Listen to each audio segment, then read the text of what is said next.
Japan का शुमार दुनिया के अमीर तरीन मुल्कों में होता है। ये वाहिद मुल्क है जिसके दो शहरों हिरोशिमा और नागासाकी पर अमेरिका ने एटम बम बरसाए, जिसकी वजह से जापान में काफ़ी जानी और माली नुकसान हुआ और कई अरसे तक वहाँ पर अपाहज बच्चे पैदा होते रहे और वहाँ की ज़मीन बंजर हो गई, हत्ता कि वो जगह रहने के काबिल भी न रही।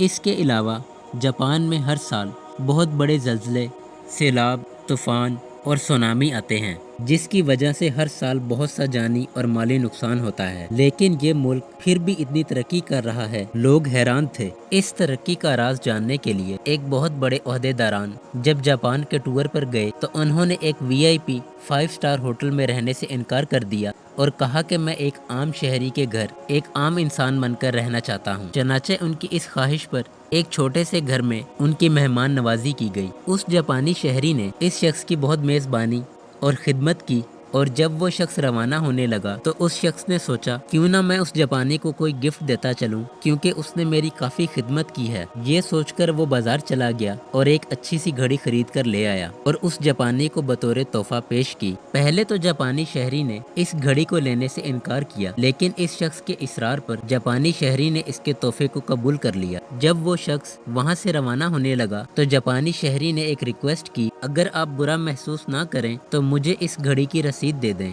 तो इस शख्स ने पूछा कि आप इस रसीद का क्या करेंगे? जापानी ने जवाब दिया कि हमारे मुल्क में बैरून मुल्क से आए हुए लोगों के लिए चीज़ें खरीदने पर काफ़ी डिस्काउंट मिलता है। अब जबकि आपने ये घड़ी मुझे तोहफे के तौर पर दे दी है और मैं जापान का शहरी हूँ, मैं उस दुकान पर दोबारा जाऊँगा और जो डिस्काउंट उसने आपको किया है उसकी रकम मैं अदा करके आऊँगा। ये सुनकर वो शख्स हैरान हो गया और समझ गया कि जापान की तरक्की का राज और मजबूत मैशत का राज क्या है, और वो ये समझ गया था कि इस मुल्क से हर शख्स की मोहब्बत और ईमानदारी है, जिसकी वजह से जापान आज दुनिया के तरक्की याफ्ता मुल्कों में शुमार होता है।